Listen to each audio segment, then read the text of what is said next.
Alright. Oke, wow. Selamat sore, ini kayaknya sudah malam ya. Sore buat Bapak Ibu Saudara di tempat ini dan juga buat yang menyaksikan online di YouTube. Kita akan dengarkan firman Tuhan. Sore hari ini saya mau ajak kita boleh siapkan hati kita lebih lagi, siapkan yang terbaik supaya kita bisa mendapatkan Tuhan ya. Berapa banyak saudara menikmati tadi pujian dan penyembahan? Ada amin. Saya pikir setiap kita perlu merayakan Natal kayaknya bukan hanya bikin satu khusus ibadah Natal, ibadah perayaan Natal maksudnya, tetapi bahkan setiap hari Minggu itu kita bisa merayakan Tuhan ya. Khususnya di bulan Desember ini momen kelahiran Yesus, kita bisa merayakan gitu. Setiap minggu akan kita menyembah Tuhan, kita memuji Tuhan, kita juga mendengarkan firman Tuhan. Karena di Natal ini sebenarnya banyak sekali firman atau kebenaran yang kita bisa gali nih dari kebenaran firman Tuhan di seputar kelahiran daripada Tuhan kita Yesus Kristus ya. Nah, saudara, saya mau sampaikan firman Tuhan, saya beri judul yaitu The Reality of Christmas. Khotbah saya hari ini saya kasih judul sebuah kenyataan daripada Natal ya. Jadi kenyataan Natal, the reality of Christmas. Saya lihat kayaknya dari minggu lalu itu atau 2 minggu lalu bahkan itu sepertinya Natal kali ini akan menjadi White Christmas. Tapi sepertinya berubah gitu. Kayaknya 25 nggak jadi ada snow, meskipun sebelumnya kayaknya ada tanda-tanda sudah berapa lama sepertinya kita nggak White Christmas ya. Tapi kita sudah dapat white duluan sebelumnya. Kemarin jadi ternyata kayaknya banyak yang kena prank kayaknya. Di forecast hujan, taunya snow segede-gede ampun nggak berhenti-berhenti. Saya juga nggak expect gitu, nggak nyangka ternyata bakal snow.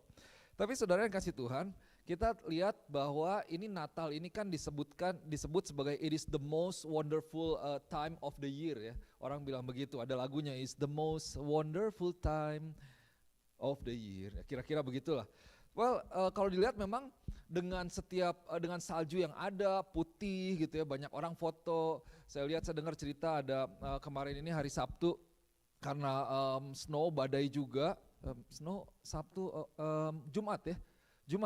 Jumat yang pada akhirnya gereja mati lampu sebenarnya dan aneka hampir tutup, tapi last minute ternyata akhirnya buka karena lampunya boleh nyala kembali, puji Tuhan.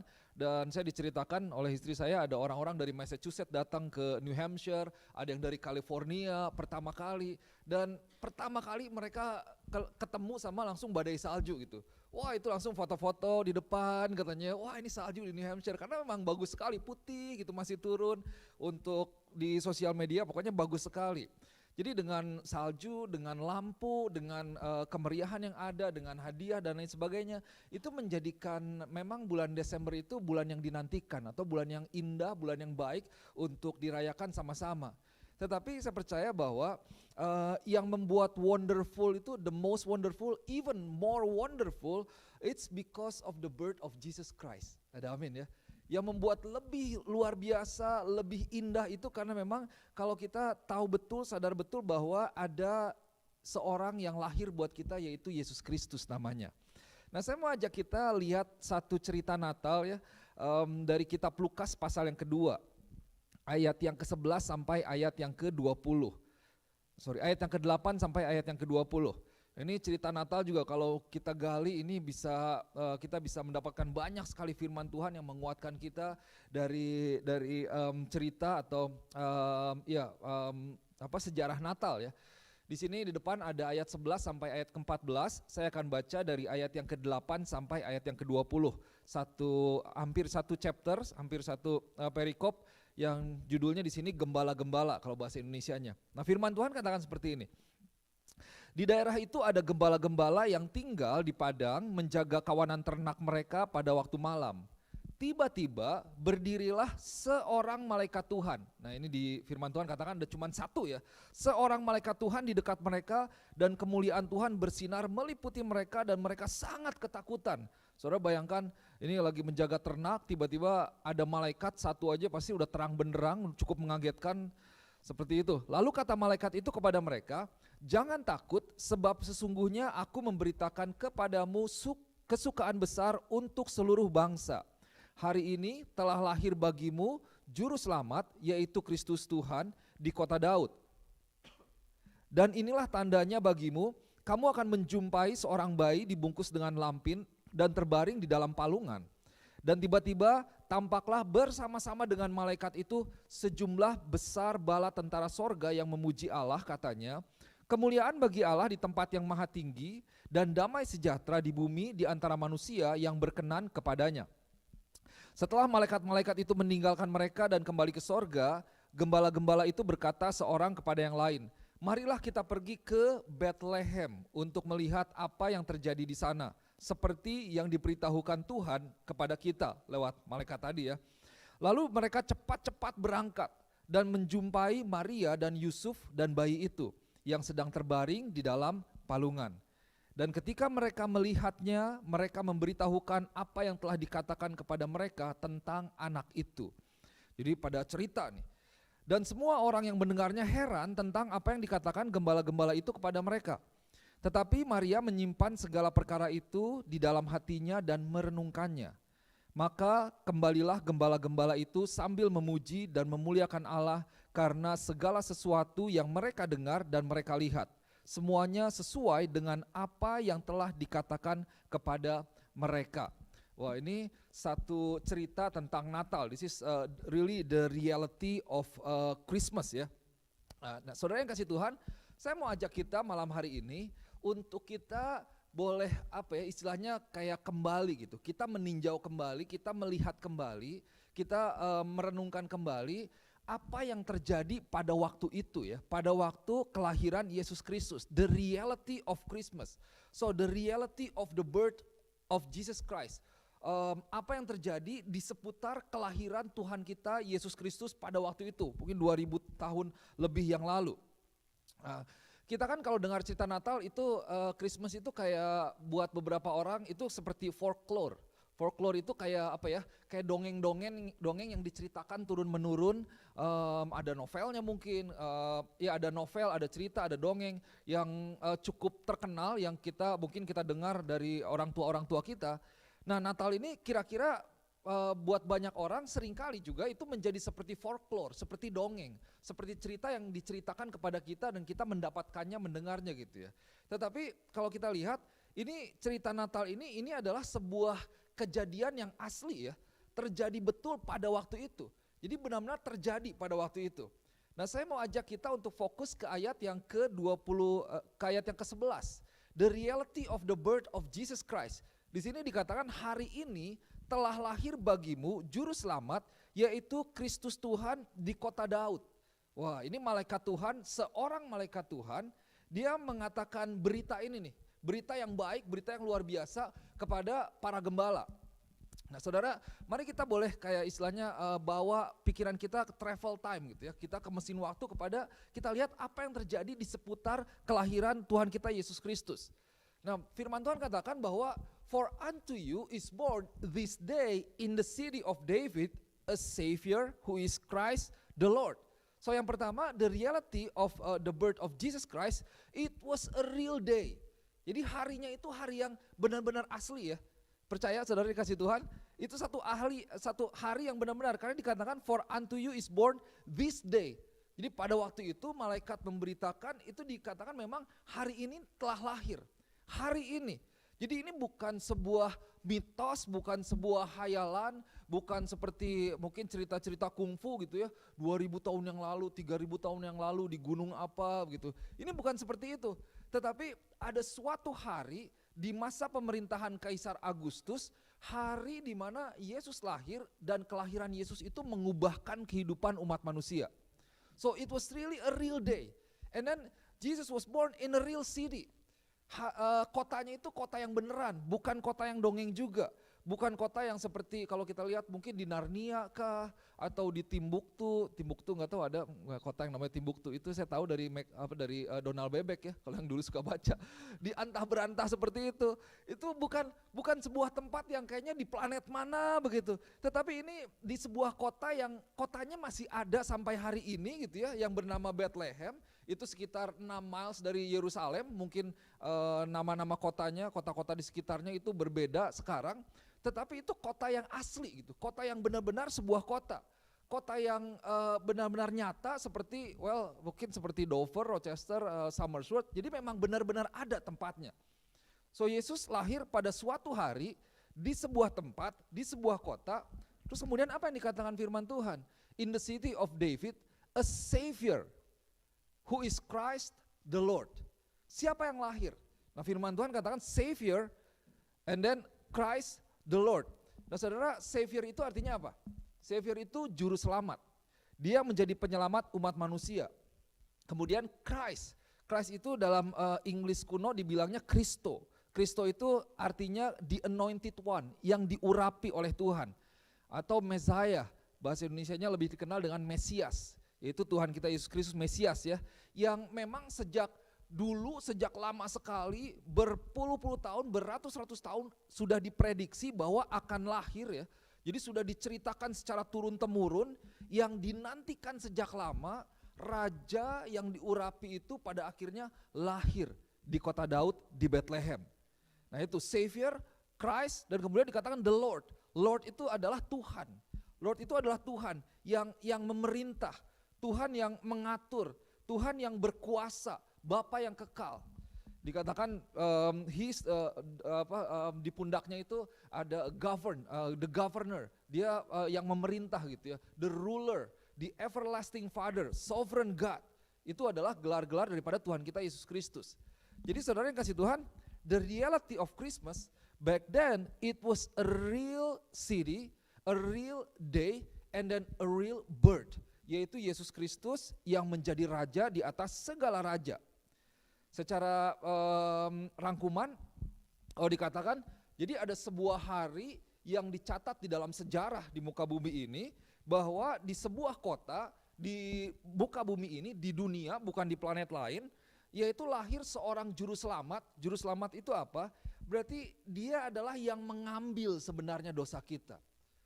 Juru selamat dia yang menanggung setiap dosa kita. Juru selamat setiap umat manusia, kita dan banyak orang. Kemudian Kristus itu siapa? Lahirlah Kristus yang memberikan sebenarnya kedamaian, yang memberikan sukacita, yang memberikan sebuah pengharapan kepada kita. Itulah Kristus sebenarnya. Dan kemudian juga dikatakan the Lord. So Savior, Christ the Lord. Yesus yang lahir untuk menyelamatkan umat manusia, yang memberikan kedamaian, sukacita dan pengharapan. Dan kemudian the Lord, itu bicara tentang Tuhan yang kalau saya mau katakan gelarnya Tuhan memang banyak sekali. Tapi saya mau rangkum bahwa Tuhan itu disebut dengan satu istilah El Shaddai. Pernah dengar ya? El Shaddai itu artinya apa? Dia maha segalanya. Dia maha kuasa, dia maha pelindung, dia maha penyedia. Dia yang mengalahkan setiap musuh kita. Nah saya katakan ada 3 hal ini, dia maha kuasa, dia maha pelindung dan maha penyedia. Mari kita boleh punya iman di dalam kehidupan kita, Tuhan ini maha kuasa dalam hidup kita. Ada amin ya. Tuhan melindungi kita di dalam banyak hal loh. Di dalam setiap langkah kaki kita, dari setiap musuh juga, Tuhan melindungi kita. Dan kita percaya bahwa Tuhan adalah penyedia dalam hidup kita. Di masa yang akan datang, hari-hari ke depan, minggu, bulan ke depan, kita percaya bahwa Tuhan kita adalah Tuhan yang menyediakan bagi setiap kita. Ada amin. So itu adalah Tuhan kita yang El Shaddai. Jadi saudara yang dikasih Tuhan, kalau kita lihat, kita sebagai orang percaya, kita ini punya alasan yang kuat. Kita punya sebuah dasar yang kuat untuk bersukaria dan bersukacita hari ini dan dalam sepanjang kehidupan kita karena Yesus lahir ke dunia ini. Wah, so we have a very solid reason to rejoice, to have joy. Why? Because Jesus Christ was born in the city of Bethlehem. And then Jesus Christ is born in our heart. So itulah kenyataan daripada Natal. That's the reality of Christmas. Nah sekarang mari kita lihat kembali ke Lukas pasal yang kedua, ayat 11 sampai 14. Oke ya, saya kali ini baca bahasa Inggrisnya ya. Dikatakan, for unto you is born this day in the city of David a Savior who is Christ the Lord. That's the message. Itu pesan dari malaikat Tuhan. Oke. Kemudian, and this will be a sign for you. You will find a baby wrapped in swaddling clothes and lying in a manger. And suddenly there was with the angel a multitude of the heavenly host praising God and saying, "Glory to God in the highest, and on earth peace among those with whom He is pleased." Nah, saudara yang kasih Tuhan, kalau saudara lihat di ayat yang ke-9 sebelumnya, ini ayat yang ke-11 mulai ya, di situ kan dikatakan seorang malaikat Tuhan menampakkan diri kepada para gembala. Jadi dia nampakkan diri satu malaikat nih. Dan dia memberikan sebuah pesan, sebuah kabar baik, sebuah kabar yang luar biasa kepada para gembala. Apa pesannya di ayat yang ke-12? Itu ya 11-12 lahir nih, Yesus. Kamu akan menemui dia terbaring di palungan. Dan kemudian ya malaikat itu mengarahkan mereka kepada bayi itu, ke sana gitu ya. Seperti apa ya Yesus yang terbaring di palungan. Tetapi saudara yang kasih Tuhan, kalau kita lihat berita yang begitu luar biasa ini kan disampaikan oleh satu malaikat ya. Disampaikan oleh seorang malaikat, tetapi ternyata berita ini direspon bukan hanya oleh para gembala, tetapi direspon tidak cukup hanya oleh satu malaikat, tetapi banyak malaikat. Segenap bala tentara sorga. Wah, ini saya renungkan, ini luar biasa sekali loh. Di ayat yang ke-13 dibilang kan suddenly, tiba-tiba begitu ya. Suddenly there was with that one angel that shared the message, a multitude of heavenly host. Jadi ada banyak tentara sorga, ada banyak malaikat sorga. Kalau saudara lihat di dalam beberapa terjemahan itu ditulis di New King James Version dikatakan a multitude of heavenly host. Maksudnya apa? Itu armies of heaven, tentara sorga. Bahasa Indonesianya seperti itu ya, bala tentara sorga. Atau dalam The Message dibilang huge angelic choir. Di sini ada yang pernah lihat choir yang paling besar, paduan suara yang paling besar. Apakah mau nyanyi Mission Impossible kayak, mau nyanyi yang lain-lain. Wah itu kan pasti luar biasa bagusnya gitu ya. Saudara bayangkan ya. Atau kita lihat seperti Piala Dunia tadi. Jadi saya lihat tuh pas terakhir tendangan penalti dari Argentina ya. Nomor berapa? Nomor 4, saya nggak tahu namanya karena bukan tim saya sih, tapi congrats anyway. Jadi begitu dia ngegolin, buat gol itu saya merinding loh. Benar-benar merinding, kayaknya karena padahal cuma mendengar suara di komputer gitu ya, nonton. Bahwa wah itu kan satu stadion itu bersorak-sorai, loncat-loncat. Wah saudara, saya pernah nonton di stadion yang paling besar, event paling besar, yaitu ketika Persib lawan Petrokimia itu tahun berapa ya, 92 kayaknya. Ya itu masuk final, itu waduh itu saya naik bis sendirian, saya bela-belain hampir ditinggal bis gitu ya. Itu biru semua, cuma 2 sektor warna kuning Petrokimia. Wah pokoknya dari Bandung itu ada sekitar puluhan bis besar datang ke sana, saya ikutan bayar, saya naik ke sana sendirian, nggak bilang sama orang tua, pokoknya mau nonton Persib gitu ke Senayan. Dan itu menang tuh, juara Liga Indonesia. Wah waktu gol ya, saya bayangkan waktu gol itu, wah itu kan loncat semuanya sampai pulangnya besoknya suara saya habis. Karena sepanjang pertandingan itu teriak-teriak. Umumnya gitu, biar di Bandung kalau nonton di Stadion Siliwangi itu besoknya biasanya suaranya, karena teriak-teriak. Karena itu kan wah begitu meriahnya ya. Nah saudara bayangkan ini satu orang malaikat menyampaikan berita, tapi ternyata berita ini direspon oleh a multitude of heavenly host. Saudara bayangkan gak? Ini malaikat di surga yang mungkin bukan hanya ribuan, tapi puluhan ribu loh. Kalau di stadion kebayang berapa paling? 13.000 kah kapasitas stadion gitu ya? 15.000, I don't know, sekitar segitu kali. Ini bisa puluhan ribu, wah saya gak kebayang ya, itu gembala-gembala syukur gak ada yang jantungan ya. Lihat satu malaikat aja udah kagetnya minta ampun. Ini gimana menampakkan malaikat semua, segenap bala tentara sorga. Wih malaikat nih jangan main-main nih. Kalau kita berdoa malaikat nih dibilang bala tentara loh. Dia yang berperang untuk kita, dia yang menjaga kita. Tuhan bekerja lewat malaikat, memakai malaikatnya juga. Dan tiba-tiba kayak ada banyak sekali malaikat Tuhan. Dan mereka tiba-tiba nyanyi semua. Mereka wah satu orang nyanyi biasa aja. Ini kalau ribuan kan wah kenceng juga ya. Mereka nyanyi glory to God in the highest katanya, and on earth peace among those with whom he is pleased. Wah luar biasa Bapak Ibu saudara yang kasih Tuhan. Jadi segenap malaikat ini mereka memuji Tuhan. Seperti ya kalau kita bayangkan yang paling dekat memang paling di stadion. Begitu megah, begitu riuh, begitu gempita istilahnya, penuh dengan sukacita, penuh dengan keriaan. Wah itu luar biasa sekali. Kayaknya euforia yang benar-benar dikeluarkan, dilepaskan gitu. Saudara bayangkan, berita ini bukan berita biasa-biasa aja. Malaikat ini ketika menyampaikan berita itu direspon oleh surga, direspon dengan malaikat Tuhan yang bersukacita, luar biasa. Wah itu luar biasa. Tadi istri saya sampaikan, wah ingetin tentang Piala Dunia juga ya. Bagaimana saudara bayangkan, nggak usah Piala Dunia deh, ada yang nonton Patriot pasti, ada yang udah nonton Red Sox mungkin. Kalau masuk, kalau touchdown kan, wah itu. Jangankan di stadion, kita di rumah aja bisa teriaknya minta ampun ya. Wah gitu, padahal kenal juga enggak kadang-kadang gitu ya. Didengar juga enggak gitu. Tapi ya sukacita aja, seneng aja gitu. Nah ini the reality of Christmas, kita tahu bahwa ini berita bukan berita yang bohongan.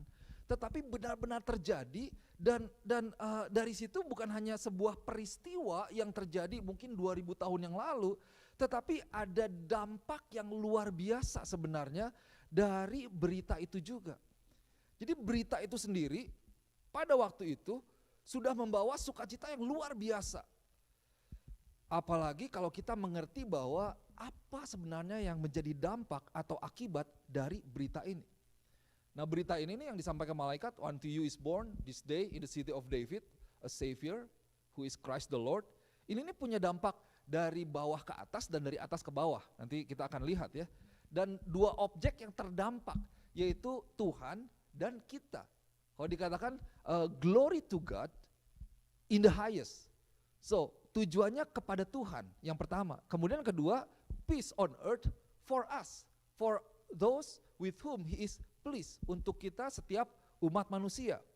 Nah jadi ada dua sebenarnya dampak yang nyata yang menjadi akibat dari berita yang disampaikan oleh malaikat Tuhan. Berita yang kita dengar pada malam hari ini, berita yang saya doakan buat setiap kita boleh alami pada momen Natal ini.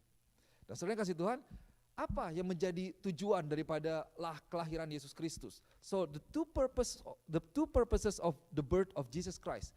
Dua tujuan dari kelahiran Yesus Kristus. Sekali lagi ya, kan malaikat Tuhan itu bernyanyi itu. Mereka bernyanyi, mereka angelic choir, wah itu saya gak kebayang ya. Kayaknya kalau di surga itu meriahnya seperti apa ya. Aduh kayaknya masih gak bisa direnungkan gitu. Pas banget dengan final Piala Dunia, ini jadi kayaknya bisa sedikit kebayang lah. Meskipun tidak terbayangkan sepenuhnya bagaimana kondisi waktu itu. Nah malaikat Tuhan bilang glory to God in the highest and on earth peace among those with whom he is pleased. Nah yang pertama dampaknya apa? Yaitu glory to God. To God be the glory. Jadi ada kemuliaan bagi Allah di tempat yang maha tinggi. Wah, apa sih atau gimana sih berita Natal ini bisa membawa kemuliaan bagi Tuhan kita? Well, saudara yang kasih Tuhan, kalau kita lihat kelahiran Yesus ini membawa kemuliaan bagi Tuhan karena memang sebenarnya pewahyuan yang digenapi dan dampak daripada kelahiran Yesus itu sendiri. Jadi sejak dahulu kan sudah diwahyukan, sudah dinubuatkan bahwa akan lahir seorang juru selamat, Yesus Kristus namanya. Dan pada akhirnya ketika Yesus lahir berarti nubuatan itu digenapi. The prophecy was fulfilled. Itu digenapi, Yesus lahir dan pada akhirnya itu kelahiran Yesus itu itu membawa dampak kepada kemuliaan bagi nama Tuhan itu sendiri gitu. Ini sebenarnya ceritanya bisa kita panjangkan. Tetapi bahwa dengan kelahiran Tuhan itu menunjukkan bahwa ada Tuhan yang baik, ada Tuhan yang setia, ada Tuhan yang peduli buat setiap kita, ada Tuhan yang sangat mengasihi kita, ada Tuhan yang besar, ada Tuhan yang kekal dan dia lahir. Ketika seseorang menerima Yesus, kehidupannya akan diubahkan. Ada amin. Dan lewat suatu kehidupan yang diubahkan karena Yesus inilah, di dalam kehidupannya sehari-hari, pada akhirnya itu membawa kemuliaan bagi nama Yesus, bagi Tuhan kita. Disitulah two purposes of the birth of Jesus Christ. Number one is glory to God, kemuliaan bagi Allah di tempat yang maha tinggi. Nah yang kedua, the second one, dari ayat yang sama. Dari ayat yang sama, Ini ada kedamaian buat setiap kita. Peace unto us. And then peace for men. Peace for all of us. Saudara, dampak berikutnya itu adalah, yaitu ya dari kelahiran Yesus adalah damai untuk kita semua. Dunia ini ya mengejar ya yang namanya damai. Kita tahu ada perang sekarang di Ukraine dengan Rusia. Ketika sebuah negara berperang ya mereka ya berperang lah. Tapi ada waktu dalam sejarah di mana negara yang berperang itu mereka berdamai. Didahului mungkin dengan gencatan senjata, pada akhirnya berdamai. Oke, nggak nyerang-nyerang lagi deh, nggak tembak-tembakan lagi deh, nggak bersiasat lagi, kita damai, udah oke, hidup baik selama-lamanya. Kalau dulu anak kecil kita baikan pakai kelingking. Masih mengalami nggak ya? Nggak tahu di sini beda lagi kali. Oke, centolan dulu gitu ya, udah baikan, udah main sama-sama lagi gitu. Itu yang namanya damai gitu. Tetapi saudara, damai yang ditawarkan oleh Yesus itu bukan seperti damai yang terjadi setelah perang, atau hanya sekedar seperti kita berdamai dengan orang. Karena itu seperti bisa, itu biasanya perdamaian seperti itu memiliki persyaratan ya. Damai dengan catatan begini. Oke, damai, tapi jangan nyakitin lagi loh, kan gak enak juga gitu ya. Damai, peace gitu. Nah, saudara, damai yang ditawarkan oleh Tuhan itu adalah kedamaian sejati yang tidak bisa diberikan oleh apapun juga. Kedamaian yang tidak bisa dipengaruhi sebenarnya oleh apapun juga. Yaitu kedamaian sejati di dalam hati setiap kita, terlepas dari setiap kondisi yang kita alami pada hari-hari ini. Wah, itu adalah kedamaian yang luar biasa. Tapi saudara yang kasih Tuhan, kalau saudara perhatikan, ini nanti bisa direnungkan lagi di rumah, dibaca lagi, yang bagian kedua dari ayat 14 ini ya. Di sini dikatakan on earth peace among those with whom he is pleased. Atau dalam bahasa Indonesianya dikatakan damai sejahtera di bumi di antara manusia yang berkenan kepadanya. Kalau dengan bahasa sederhananya itu kira-kira seperti ini, bahwa damai ini ditawarkan kepada setiap orang. Damai ini tersedia atau diberikan buat setiap orang. Tetapi tidak semua orang akan memiliki atau mengalami damai yang ditawarkan itu. Bagaimana kuncinya untuk bisa mengalami damai itu? Yaitu ketika damai itu kita terima. Nah, Yesus itu adalah Raja Damai. Yesus kan dikatakan Raja Damai ya. Yesus sebagai Raja Damai, dia adalah sumber kedamaian, di mana saat kita menerima Yesus, Sang Raja Damai, di sanalah Sang Raja Damai itu akan menguasai kehidupan kita, menguasai hati kita. Jadi saudara yang kasih Tuhan, damai itu akan ada di tempat di mana anak ini dilahirkan.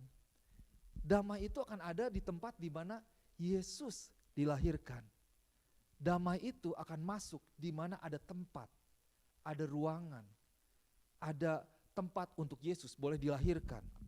Jadi mereka yang menerima Yesus sebagai juru selamat mereka, mereka yang membuka hati mereka untuk Tuhan dan Tuhan masuk ke dalam hati mereka, disitulah damai itu bekerja dan dialami. Saudara yang kasih Tuhan, saya mau ajak malam hari ini, setiap kita saya percaya sudah menerima Yesus sebagai juru selamat. Kalau belum, Tuhan mengetok hatimu untuk dia mau masuk. Apakah engkau mau membuka hatimu untuk Tuhan masuk dan menjadi damai di dalam hatimu? Banyak hal yang seringkali kita dikuasai gitu ya, dengan segala kesibukan, dengan segala masalah, dengan segala tantangan, yang membuat hati kita itu in trouble gitu istilahnya. Tapi malam hari ini mari kita lihat, mari kita dengar kembali bahwa Yesus itu adalah Raja Damai. Saya mau katakan, kalau engkau in trouble, engkau perlu membuka hatimu mungkin lebih lagi atau sekali lagi, izinkan Tuhan bekerja. Karena Tuhan mau memberikan damai itu kepadamu. Tuhan tidak mau engkau hidup dikuasai oleh ketakutan, oleh masalah, oleh trouble yang membuat engkau tidak bisa bergerak dan pada akhirnya tidak maksimal di dalam kehidupanmu. Mari kita boleh dapati kedamaian itu di dalam satu pribadi, yaitu Yesus Kristus. Because he is the King of peace and receive the peace by receiving Jesus Christ himself in your heart. So, saudara, kelahiran Yesus itu adalah sebuah kenyataan ya. Jadi kenyataan yang memang sebenarnya Tuhan sediakan buat kita. Tuhan mau untuk kita boleh alami. di dalam momen Natal ini, dan ingat di masa-masa yang akan datang, terutama di tahun 2023, ada kedamaian loh, ada Raja Damai, Tuhan yang Immanuel tidak meninggalkan kita. Dan juga sebenarnya damai ini adalah damai yang Tuhan mau untuk kita berikan kepada orang lain. Damai yang terjadi dalam kita tetapi tidak berhenti di dalam diri kita, damai yang boleh keluar dari hidup kita, yang diberikan kepada orang lain, dirasakan oleh orang lain, yang pada akhirnya membawa kemuliaan bagi nama Tuhan kita. Itulah damai yang Tuhan sediakan. So, saudara yang kasih Tuhan, malam hari ini, sore hari ini, mari kita boleh jadikan kehidupan kita. Last slide. Mari kita boleh memiliki kehidupan yang membawa kemuliaan bagi Tuhan. Bagaimana? Dengan pertama kita boleh memiliki kedamaian Tuhan dalam hati kita. Dan kita boleh bawa damai Tuhan kepada setiap kehidupan yang ada di sekeliling kita. Nantikan Tuhan, harapkan Tuhan lebih lagi, siapkan ruangan buat Tuhan, terima Tuhan. Raja di atas segala raja, Raja damai itu buka hati kita, maka saya berdoa damai itu boleh menguasai hati kita. Ada amin. Saya mau ajak kita,